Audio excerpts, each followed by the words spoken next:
ನಮಸ್ಕಾರ, ನನ್ನ ಹೆಸರು ಡಾಕ್ಟರ್ ಕಾರ್ತಿಕ್ ಕೆನ್ರಾವ್ ಅಂತ. ಶ್ರೀ ಶಂಕರ ಕ್ಯಾನ್ಸರ್ ಹಾಸ್ಪಿಟ್ಲಲ್ಲಿ head and neck surgical oncology consultant and head. ಇವತ್ತು ಥೈರಾಯ್ಡ್ ಮತ್ತು ಪ್ಯಾರಾಥೈರಾಯ್ಡ್ ಬಗ್ಗೆ ಮಾತಾಡೋಣ. ಆಮೇಲಿಂದ ಥೈರಾಯ್ಡ್ ಗಂಟಿನ ಬಗ್ಗೆ ನಾವು ಮಾತಾಡೋಣ. ಸೊ ಕತ್ತಿನ ಮುಂದೆ ಈ ಜಾಗದಲ್ಲಿ ಇರುವಂಥ ಗ್ರಂಥಿ ಎಂಡೋಕ್ರೈನ್ ಗ್ಲ್ಯಾಂಡ್ ಅಂತ ಕರೀತಾರೆ. ಅದಕ್ಕೆ ಥೈರಾಯ್ಡ್ ಅಂತ ಹೇಳ್ತಾರೆ. ಈ ಥೈರಾಯ್ಡ್ ಹಿಂಭಾಗದಲ್ಲಿ 4 ಕಡಲೆಕಾಯಿ ಬೀಜದ ಸೈಜಿಂದು 4 ಗ್ಲ್ಯಾಂಡ್ ಇರುತ್ತೆ. ಅದಕ್ಕೆ ಪ್ಯಾರಾಥೈರಾಯ್ಡ್ ಗ್ಲ್ಯಾಂಡ್ ಅಂತ ಕರೀತಾರೆ. ಈ ಥೈರಾಯ್ಡ್ ಗ್ಲ್ಯಾಂಡ್ ಮತ್ತು 4 ಪ್ಯಾರಾಥೈರಾಯ್ಡ್ ಗ್ಲ್ಯಾಂಡ್ ಎಲ್ಲ ಮನುಷ್ಯರಲ್ಲೂ ಇರುತ್ತೆ. ಇದು ಜೀವ ಮುಂದೆ ಇದು ಮಾಡೋದಕ್ಕೋಸ್ಕರ ಜೀವನ ಡೇ ಟು ಡೇ ಜೀವನ ಸಾಗಿಸೋದಕ್ಕೆ ಇದು ಅತ್ಯಂತ ಇಂಪಾರ್ಟೆಂಟ್ ಇರುತ್ತೆ. ಥೈರಾಯ್ಡ್ ಗ್ಲ್ಯಾಂಡ್ ಅನ್ನೋದು ಥೈರಾಕ್ಸಿನ್ ಹಾರ್ಮೋನ್ ಅನ್ನೋದನ್ನು ಪ್ರೊಡ್ಯೂಸ್ ಮಾಡುತ್ತೆ. ಅದರಲ್ಲಿ T3 ಮತ್ತು T4 ಅನ್ನೋದನ್ನು ಉತ್ಪತ್ತಿ ಮಾಡುತ್ತೆ.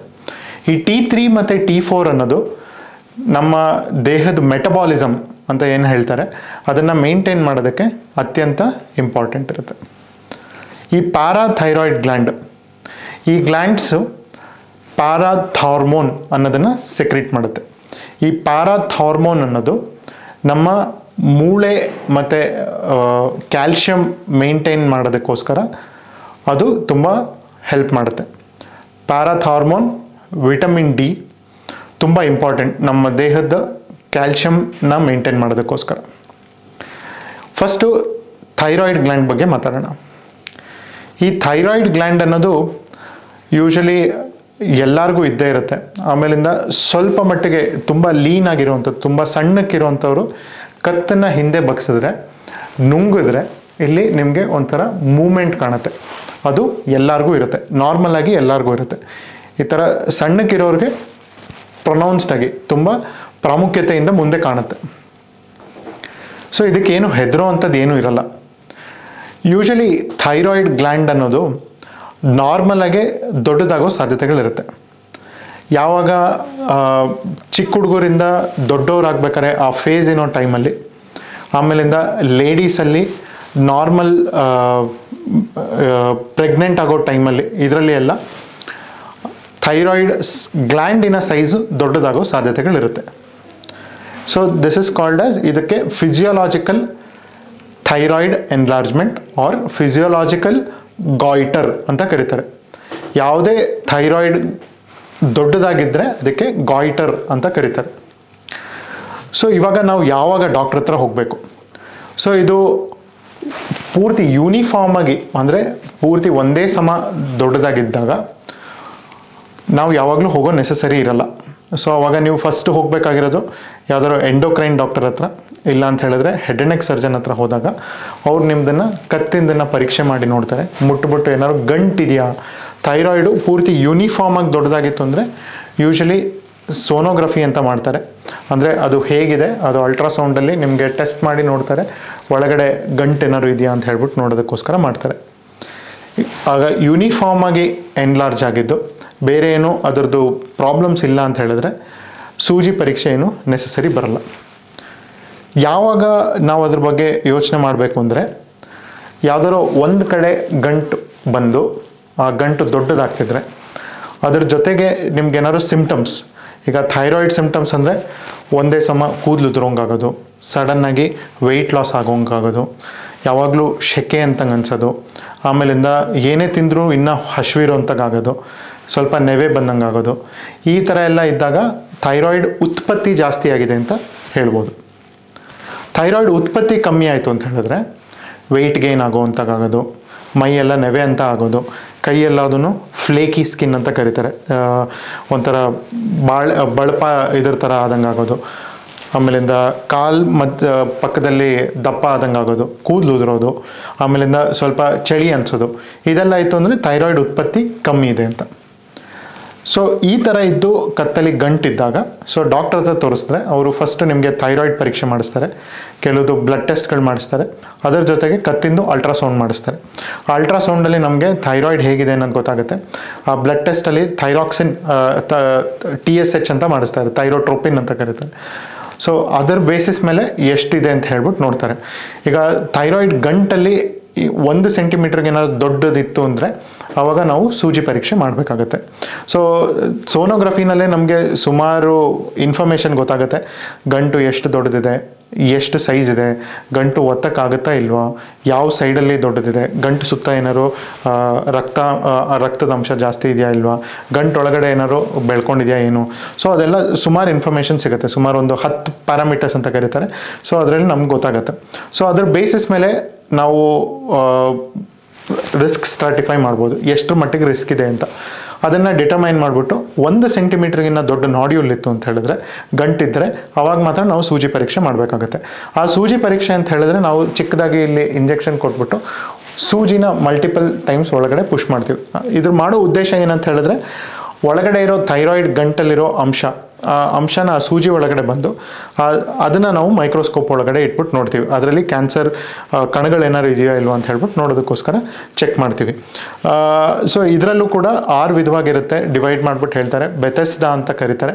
1 ರಿಂದ 6ವರೆಗೂ ಇರುತ್ತೆ. 1 ಅಂತ ಹೇಳಿದ್ರೆ ಏನೂ ಇದಿಲ್ಲ, ಇನ್ಕನ್ಕ್ಲೂಸಿವ್ ಅಂತ ಹೇಳ್ತಾರೆ.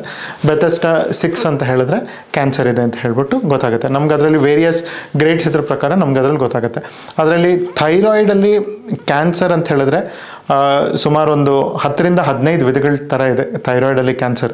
ಥೈರಾಯ್ಡ್ ಕ್ಯಾನ್ಸರ್ ಯೂಶಲಿ 95% ಕ್ಯಾನ್ಸರ್ಸ್ ಆದರೂ ಕೂಡ ತುಂಬ ಚೆನ್ನಾಗಿದೆ ಟ್ರೀಟ್ಮೆಂಟ್. ಥೈರಾಯ್ಡ್ ಕ್ಯಾನ್ಸರ್ಸಿಂದ ಸಾವು ತುಂಬ ಅಂದರೆ ತುಂಬ ಕಮ್ಮಿ ಜನಕ್ಕಾಗುತ್ತೆ ಈ 95% ಪೇಷಂಟಲ್ಲಿ. ಇನ್ನು 2 ಥರ ಕ್ಯಾನ್ಸರ್, 2-3 ಥರ ಕ್ಯಾನ್ಸರ್ಸ್ ಇದೆ. ಅದರಲ್ಲಿ ಥೈರಾಯ್ಡ್ ಕ್ಯಾನ್ಸರ್ಸ್ ಒಂಥರ ಅಂತೂ ಅನಪ್ಲಾಸ್ಟಿಕ್ ಅಂತ ಕರೀತಾರೆ. ಅನಪ್ಲಾಸ್ಟಿಕ್ ಥೈರಾಯ್ಡ್ ಕ್ಯಾನ್ಸರ್ ಅದು ದೇಹದಲ್ಲೇ one of the fastest growing cancer ಅಂತ ಕರೀತಾರೆ. ಗೊತ್ತಾಗಿ ಇದಾಗೋದಕ್ಕೂ ಅಂದರೆ ದೇಹ ಇದಾಗುವಂಥದ್ದಕ್ಕೂ ತುಂಬ ಕಮ್ಮಿ ಟೈಮಲ್ಲಿ ಇರುತ್ತೆ. ಇನ್ನು ಉಳಿದ ಥರದ ಕ್ಯಾನ್ಸರ್ 95% ಕ್ಯಾನ್ಸರ್ ಏನಿರುತ್ತೋ ಅದಕ್ಕೆ ಪ್ಯಾಪಿಲರಿ ಥೈರಾಯ್ಡ್ ಕ್ಯಾನ್ಸರ್ ಅಂತ ಕರೀತಾರೆ. ಅದಕ್ಕೆ ಟ್ರೀಟ್ಮೆಂಟ್ ತುಂಬ ಅಂದರೆ ತುಂಬ ಚೆನ್ನಾಗಿದೆ. ಸೊ ಆ ಥರ ಕ್ಯಾನ್ಸರ್ ಏನಾದ್ರು ಇತ್ತು ಅಂತ ಹೇಳಿದ್ರೆ ನಾವು ಎಷ್ಟು ದೊಡ್ಡ ಕ್ಯಾನ್ಸರ್ ಇದೆ ಅಂತ ಹೇಳ್ಬಿಟ್ಟು ನಾವು ನೋಡಿಕೊಂಡು ಥೈರಾಯ್ಡ್ ಎಷ್ಟು ತೆಗಿಬೇಕು ಅನ್ನೋದನ್ನು ಡಿಸೈಡ್ ಮಾಡ್ತೀವಿ. ಥೈರಾಯ್ಡ್ ಅಂದರೆ ಥೈರಾಯ್ಡ್ ತೆಗೆಯೋದಕ್ಕೆ 2 ವಿಧ ಇದೆ. ಒಂದು ಅರ್ಧ ಥೈರಾಯ್ಡ್ ಅಂಶ, ಹೆಮಿ ಥೈರಾಯ್ಡೆಕ್ಟಮಿ ಅಂತ ಕರೀತಾರೆ. ಇನ್ನೊಂದು ಪೂರ್ತಿ ಥೈರಾಯ್ಡ್ ಅಂಶ. ಸೊ ಅದಕ್ಕೆ ಟೋಟಲ್ ಥೈರಾಯ್ಡೆಕ್ಟಮಿ ಅಂತ ಕರೀತಾರೆ. ಸೊ ಇದು 2 ಥರ ಥೈರಾಯ್ಡೆಕ್ಟಮಿ ಮಾಡಬೇಕಾಗುತ್ತೆ. ಈ ಥೈರಾಯ್ಡೆಕ್ಟಮಿ ಮಾಡ್ಬೇಕಾದ್ರೆ ನಾವು 4 ಪ್ಯಾರಾಥೈರಾಯ್ಡ್ ಗ್ರಂಥಿಗಳನ್ನ ಉಳಿಸ್ತೀವಿ. ಸೊ ಆಪ್ರೇಷನ್ ಆದಮೇಲಿಂದ ಥೈರಾಯ್ಡ್ ಹಿಂದೆಗಡೆ ಒಂದು ನರ ಬರುತ್ತೆ. ಮಾತಾಡೋದಕ್ಕೆ ನಮ್ಮದು ಸ್ವರಿಯಂತ್ರ ಮೂವ್ಮೆಂಟ್ ಮಾಡೋದಕ್ಕೋಸ್ಕರ ಅದನ್ನು ನರ ಇರುತ್ತೆ. ರೆಕರೆಂಟ್ ಲೆರಿಂಜಲ್ ನರ್ವ್ ಅಂತ ಇರುತ್ತೆ. ಪ್ಯಾರಾಥೈರಾಯ್ಡ್ ಗ್ಲ್ಯಾಂಡ್ 4 ಮತ್ತು ರೆಕರೆಂಟ್ ಲೆರಿಂಜಲ್ ನರ್ವ್ 2. ಸೊ ಇದಿಷ್ಟು ನಾವು ಪ್ರಿಸರ್ವ್ ಮಾಡಬೇಕಾಗುತ್ತೆ. ಸೊ ನಿಮಗೆ ಸರ್ಜರಿ ಆದಮೇಲಿಂದ ಇದರದೇ ಮೇಜರ್ ರಿಸ್ಕ್ ಇರುತ್ತೆ. ಸೊ ಥೈರಾಯ್ಡ್ ಆದಮೇಲಿಂದ ಒಂದು ವಾಯ್ಸಲ್ಲಿ ಸ್ವಲ್ಪ ಚೇಂಜಸ್ ಆಗೋ ಸಾಧ್ಯತೆಗಳಿರುತ್ತೆ. ಯೂಶಲಿ ಥೈರಾಯ್ಡ್ ಸರ್ಜರಿನಲ್ಲಿ ನರ ಡ್ಯಾಮೇಜ್ ಆಗೋದು ತುಂಬ ಅಂದರೆ ತುಂಬ ಕಮ್ಮಿ ಪರ್ಸೆಂಟಲ್ಲಿ 3 ರಿಂದ 5% ಅಂತ ಹೇಳ್ತೀವಿ. ಸೊ 3 ರಿಂದ 5%ಅಲ್ಲಿ ನರದೊಳಗೆ ಹೋಗಿತ್ತು ಅಂದರೆ ಮಾತ್ರ ನಾವು ನರ ತೆಗಿಬೇಕಾಗತ್ತೆ. ಇಲ್ಲ ಅಂತ ಹೇಳಿದ್ರು ನರ ಉಳಿಸಿ ಸರ್ಜರಿ ಮಾಡಿದ್ರೆ ಯೂಶಲಿ ಆ ಥರ ಏನೂ ಇಶ್ಯೂಸ್ ಇರಲ್ಲ. ಪ್ಯಾರಾಥೈರಾಯ್ಡ್ ಗ್ಲ್ಯಾಂಡ್ ಸೇವ್ ಅಕಸ್ಮಾತ್ ಮಾಡೋಕ್ಕಾಗಲಿಲ್ಲ ಅಂತ ಹೇಳಿದ್ರೆ ಪೇಷಂಟಿಗೆ ಕ್ಯಾಲ್ಶಿಯಂ ಕಮ್ಮಿ ಆಗೋ ಸಾಧ್ಯತೆಗಳಿರುತ್ತೆ. ಇದ್ರ ಜೊತೆಗೆ ನಾವು ನೆಕ್ ಡಿಸೆಕ್ಷನ್ ಅಂತ ಮಾಡ್ತೀವಿ. ಸೆಂಟ್ರಲ್ ಕಂಪಾರ್ಟ್ಮೆಂಟ್ ಥೈರಾಯ್ಡ್ ಹಿಂದೆಗಡೆ ಇರೋ ಗ್ರಂಥಿಗಳನ್ನ ತೆಗಿಬೇಕಾಗತ್ತೆ. ಲಿಂಫ್ ನೋಡ್ ಅಂತ ಕರೀತಾರೆ, ಅದನ್ನು ತೆಗಿಬೇಕಾಗತ್ತೆ. ಅದರ ಪಕ್ಕದಲ್ಲಿ ಲ್ಯಾಟ್ರಲ್ ಕಂಪಾರ್ಟ್ಮೆಂಟ್ ಅಂತ ಕರೀತಾರೆ. ಸೊ ಇಲ್ಲಿ ನಿಮ್ಮ ಮೀನ್ ಕಂಡ ಇದು ಮಸಲ್ ಇರೋದು ಸ್ಟರ್ನೋಕ್ಲಿಡೋಮ್ಯಾಸ್ಟಾಯ್ಡ್ ಅಂತ ಕರೀತಾರೆ. ಅದರ ಹಿಂಭಾಗದಲ್ಲಿ ಗಂಟುಗಳಿರುತ್ತೆ. ಸೊ ಅದನ್ನೆಲ್ಲದನ್ನು ತೆಗಿಬೇಕಾಗುತ್ತೆ. ಇದು ಯೂಶಲಿ ಥೈರಾಯ್ಡ್ ಸರ್ಜರಿ ಆಗುತ್ತೆ. ಥೈರಾಯ್ಡ್ ಸರ್ಜರಿ ಯೂಶಲಿ ಒಂದು ಚಿಕ್ಕ ಸ್ಕಾರ್ ಇರುತ್ತೆ ಇಲ್ಲಿ ಕತ್ತಲ್ಲಿ ಇದರದ್ದು. ಸೊ ಅದು ನೆಕ್ಕಿಂದು ಕ್ರೀಸ್ ಅಂದರೆ ಕತ್ತನ್ನು ಬಗ್ಸಿ ನೋಡಿದಾಗ ಇಲ್ಲಿ ನಿಮ್ಮ ಮಾರ್ಕ್ ಇದ್ದಾಗ ಅದೇ ಮಾರ್ಕಲ್ಲೇ ತೊಗೊಂಡು ಆಪ್ರೇಷನ್ ಮಾಡ್ಬೋದು. ಸೊ ಸುಮಾರು ದಿನ ಆದಮೇಲಿಂದ ಮಾರ್ಕ್ ಕಾಣೋದು ಇಲ್ಲ, ಚೆನ್ನಾಗಿ ಬ್ಲೆಂಡ್ ಆಗುತ್ತೆ ಥೈರಾಯ್ಡ್ ಕ್ಯಾನ್ಸರಲ್ಲಿ. ಸೊ ಥೈರಾಯ್ಡ್ ಕ್ಯಾನ್ಸರ್ಗೆ ಟ್ರೀಟ್ಮೆಂಟ್ ತುಂಬ ಅಂದರೆ ತುಂಬ ಚೆನ್ನಾಗಿದೆ. ಥೈರಾಯ್ಡ್ ಕ್ಯಾನ್ಸರ್ ಆದಮೇಲಿಂದ ಥೈರಾಯ್ಡ್ದು ಸ್ಟೇಜಿಂಗ್ ನೋಡಬೇಕಾಗತ್ತೆ.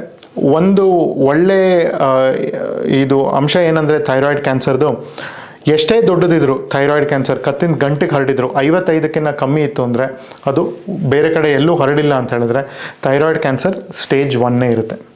ನಿಮ್ಮದು 55 ವರ್ಷದ ಮೇಲಾಗಿ ಬೇರೆ ಕಡೆ ಹರಡಿತ್ತು ಅಂದರೆ ಮಾತ್ರ ದೊಡ್ಡ ಸ್ಟೇಜ್ ಆಗುತ್ತೆ. ಸೊ 4ನೇ ಸ್ಟೇಜು ಎಲ್ಲ ಆಯಿತು ಅಂದರೆ ಥೈರಾಯ್ಡ್ ಕ್ಯಾನ್ಸರ್ ಆಗೋ ಸಾಧ್ಯತೆಗಳು ತುಂಬ ಅಂದರೆ ತುಂಬ ಕಮ್ಮಿ ಇರುತ್ತೆ. So usually majority of the times thyroid cancer early ಸ್ಟೇಜಲ್ಲೇ ಇರುತ್ತೆ. ಇವನ್ ಥೈರಾಯ್ಡ್ ದೊಡ್ಡದಿದ್ರೂ ಕೂಡ, ಇವನ್ ನಿಮಗೆ 20 ಸೆಂಟಿಮೀಟರ್ ದೊಡ್ಡ ಥೈರಾಯ್ಡ್ ಇದ್ದು ಅದರಲ್ಲಿ ವಯಸ್ಸು 55 ವರ್ಷ ಇದ್ದು ಕತ್ತಲ್ಲಿ ಬೇರೆ ಎಲ್ಲೂ ಗಂಟಿಲ್ಲ ಅಂದರೆ ಅದು ಸ್ಟಿಲ್ ಸ್ಟೇಜ್ 1 ಆಗೇ ಇರುತ್ತೆ. ಸೊ ಥೈರಾಯ್ಡ್ ಕ್ಯಾನ್ಸರ್ಗೆ ತುಂಬ ಟ್ರೀಟ್ಮೆಂಟ್ ಚೆನ್ನಾಗಿದೆ. ಸೊ ಇವಾಗ ನಾವು ಯಾವ ಥರದ್ದು ಕತ್ತಿನ ಗಂಟಿಗೆ ನಾವು ಇವ್ಯಾಲ್ಯೂಯೇಟ್ ಮಾಡಬೇಕು, ಯಾವಾಗ ಡಾಕ್ಟರ್ ಹತ್ರ ಹೋಗಬೇಕು ಅಂದರೆ ಕೆಲವೊಂದು ಡೇಂಜರ್ ಸೈನ್ಸ್ ಅನ್ನೋದನ್ನು ನಾನು ಹೇಳ್ಕೊಡ್ತೀನಿ. ಸೊ ಒಂದು, ನುಂಗಕ್ಕಾಗದೇ ಇರೋದು, ಕತ್ತಲ್ಲಿ ಗಂಟಾಗಿ ನುಂಗಿದ್ರೆ ಚುಚ್ಚಿದಂಗೆ ಆಗೋದು, ನುಂಗದಾದ್ಮೇಲಿಂದ ನೋವು ಬಂದಂಗೆ ಆಗೋದು, ಇದಕ್ಕೆ ಡಿಸ್ಫೇಜಿಯಾ ಮತ್ತು ಒಡೈನೋಫೇಜಿಯಾ ಅಂತ ಕರೀತಾರೆ. ಇನ್ನೊಂದು, ಉಸಿರಾಡೋ ನಾಳ ಮುಂದೆಗಡೆ ಇರುತ್ತೆ, ಥೈರಾಯ್ಡ್ ಹಿಂದೆಗಡೆನೇ ಉಸಿರಾಡೋ ನಾಳ ಇರುತ್ತೆ, ಅದರೊಳಗೆ ಹೋಯ್ತು ಅಂತ ಹೇಳಿದ್ರೆ ಉಸಿರಾಡೋದಕ್ಕೆ ತೊಂದರೆ ಆಗ್ಬೋದು, ಇಲ್ಲಾಂದರೆ ಉಸಿರಾಡಬೇಕಾದ್ರೆ ಕಫದಲ್ಲಿ ರಕ್ತ ಇರ್ಬೋದು, ಇಲ್ಲಾಂದರೆ ವಾಯ್ಸ್ ಚೇಂಜ್ ಆಗ್ಬೋದು.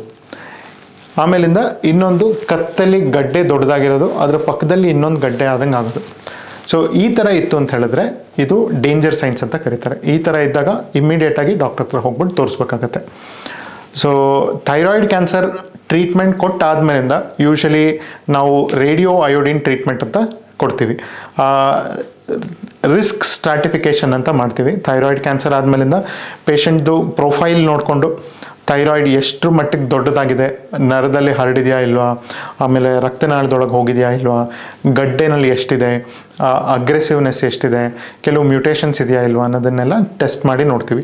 ಅದನ್ನು ನೋಡಿಕೊಂಡು ನಾವು low, intermediate and high risk ಅಂತ ಹೇಳ್ಬಿಟ್ಟು ಡಿಸ್ಕ್ರೈಬ್ ಮಾಡ್ತೀವಿ. ಯೂಶಲಿ ಲೋ ಗ್ರೇಡ್ ಇತ್ತು ಅಂತ ಹೇಳಿದ್ರೆ ಸರ್ಜರಿನಲ್ಲೇ ಟ್ರೀಟ್ಮೆಂಟ್ ಮುಕ್ತಾಯ ಆಗುತ್ತೆ. ಇಂಟರ್ಮೀಡಿಯೇಟ್ ಮತ್ತು ಹೈ ರಿಸ್ಕ್ ಅಂತ ಇತ್ತು ಅಂದಾಗ ನಾವು ರೇಡಿಯೋ ಅಯೋಡಿನ್ ಥೆರಪಿ ಕೊಡಬೇಕಾಗತ್ತೆ. ಸೊ ಈ ರೇಡಿಯೋ ಅಯೋಡಿನ್ ಥೆರಪಿ ಅಂದರೆ, ರೇಡಿಯೋ ಅಯೋಡಿನ್ ಅನ್ನೋದು ಒಂದು ನ್ಯೂಕ್ಲಿಯೋಟೈಡ್, ಅದರಿಂದ ಕೆಲವುದು ರೇಡಿಯೇಷನ್ ಇದು ಬರುತ್ತೆ. ಸೊ ಅಯೋಡಿನ್ 131, 122, 123, 125, ಸೊ ಇದರಲ್ಲಿ ಬೇರೆ ಬೇರೆ ಟೈಪ್ಸ್ ಬರುತ್ತೆ. ಅದರ ಡೀಟೇಲ್ಸ್ ಹೋಗೋಕ್ಕೆ ನನಗೆ ಇದಿಲ್ಲ.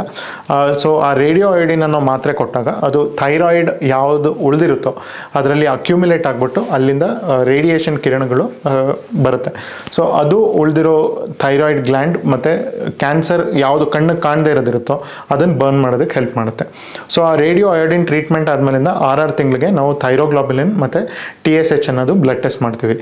ಅದಾದಮೇಲಿಂದ ನಾವು ರೇಡಿಯೋ ಅಯೋಡಿನ್ ಆದಮೇಲಿಂದ ನಾವು ಥೈರಾಯ್ಡ್ ರೀಪ್ಲೇಸ್ಮೆಂಟ್ ಅಂತ ಸ್ಟಾರ್ಟ್ ಮಾಡ್ತೀವಿ. ಅಂದರೆ ಥೈರಾಯ್ಡ್ ತೆಗೆದಾದ್ಮೇಲಿಂದ ಥೈರಾಯ್ಡ್ ಏನು ಉತ್ಪತ್ತಿ ಮಾಡ್ತಾ ಇತ್ತೋ ನಾನು ಹೇಳಿದ್ನಲ್ಲ, T3 ಅನ್ನೋ T4 ಅನ್ನೋದು, ಸೊ ಅದನ್ನು ಥೈರಾಕ್ಸಿನ್ ಅಂತ ಒಂದು ಮಾತ್ರೆ ಬರುತ್ತೆ, ಅದನ್ನು ನಾವು ಎಕ್ಸೋಜಿನಸ್ಲಿ ಅಂದರೆ ಬಾಯಿ ಮೂಲಕ ನಾವು ಕೊಡ್ತೀವಿ. ಸೊ ಬೆಳಗ್ಗೆ ಹೊತ್ತು ಖಾಲಿ ಹೊಟ್ಟೆನಲ್ಲಿ ಒಂದು ಮಾತ್ರೆ ಲೈಫ್ ಲಾಂಗ್ ಅದನ್ನು ತೊಗೋಬೇಕಾಗುತ್ತೆ. ಯೂಶಲಿ 6 ತಿಂಗಳಿಗೆ ನಾವು ಥೈರೋಗ್ಲೋಬುಲಿನ್ ಮತ್ತು TSH ಟೆಸ್ಟ್ ಮಾಡಿ ನೋಡ್ತೀವಿ. ಅದು ಮೇಲ್ಗಡೆ ಏನು ಅನ್ನೋದು ಅದರದ್ದು ವೇರಿಯಸ್ ನೋಡಿಕೊಂಡು 4 ಕ್ಯಾಟಗರಿಯಾಗಿ ಡಿವೈಡ್ ಮಾಡ್ತೀವಿ. Excellent response, intermediate, biochemical incomplete response ಅಂತ ಹೇಳ್ಬಿಟ್ಟು ನಾವು ಸ್ಟ್ರಕ್ಚರಲ್ ರೆಸಿಡ್ಯೂವಲ್ ಅಂತ ಹೇಳ್ಬಿಟ್ಟು 4 ಪೋರ್ಷನ್ ಆಗಿ ನಾವು ಡಿವೈಡ್ ಮಾಡ್ತೀವಿ. ಸೊ ಅದ್ರ ಬೇಸಿಸ್ ಮೇಲೆ ನಾವು ಫರ್ದರ್ ಟ್ರೀಟ್ಮೆಂಟ್ ಪ್ಲಾನ್ ಮಾಡ್ತೀವಿ. ಯೂಶಲಿ ಎಕ್ಸ್ಪರ್ಟ್ ಸೆಂಟರ್ಸಲ್ಲಿದ್ದಾಗ, ಹೈ ವಾಲ್ಯೂಮ್ ಸೆಂಟರ್ಸಲ್ಲಿದ್ದಾಗ ಸರಿ ಹೋಗೋ ಸಾಧ್ಯತೆಗಳು ಸುಮಾರು ಜಾಸ್ತಿ ಇರುತ್ತೆ. ಸೊ ಥೈರಾಯ್ಡ್ ಅನ್ನೋದು ಅನ್ಫಾರ್ಚುನೇಟ್ಲಿ ಎಲ್ಲ ಕಡೆ ಇವಾಗ ಮಾಡೋದ್ರಿಂದ ಸುಮಾರು ಜನ ಥೈರಾಯ್ಡ್ ಮಾಡ್ಲಿಕ್ಕೆ ಅಟೆಂಪ್ಟ್ ಮಾಡ್ತಾರೆ. But unfortunately thyroid cancer is a very treatable cancer. ಇದಕ್ಕೆ ಚೆನ್ನಾಗಿ ಆಪ್ರೇಷನ್ ಫಸ್ಟ್ ಟೈಮೇ ಚೆನ್ನಾಗಿ ಮಾಡ್ತು ಅಂತ ಹೇಳಿದ್ರೆ ಸರಿ ಹೋಗೋ ಸಾಧ್ಯತೆಗಳು ತುಂಬ ಅಂದರೆ ತುಂಬ ಚೆನ್ನಾಗಿದೆ. ಇದರಿಂದ ಜೀವ ಅಪಾಯ ಆಗೋದಕ್ಕೆ ತುಂಬ ಕಮ್ಮಿ ಇದೆ. So what I would advise ಎಲ್ಲ ವೀಕ್ಷಕರಿಗೂ, ಈ ಥರ ಏನಾದ್ರು ನಿಮ್ಮಲ್ಲಿ ಸೈನ್ಸ್ ಗಂಟು ಆ ಥರ ಏನಾದ್ರು ಇತ್ತು ಅಂದರೆ ಶಂಕರ ಕ್ಯಾನ್ಸರ್ ಹಾಸ್ಪಿಟ್ಲಿಗೆ ಬರ್ಬೋದು. ನಮ್ಮಲ್ಲಿ ಕ್ಯಾನ್ಸರ್ ಎಕ್ಸ್ಪರ್ಟ್ಸ್ ಇದ್ದಾರೆ, head and neck cancers endocrine experts ಇದ್ದಾರೆ.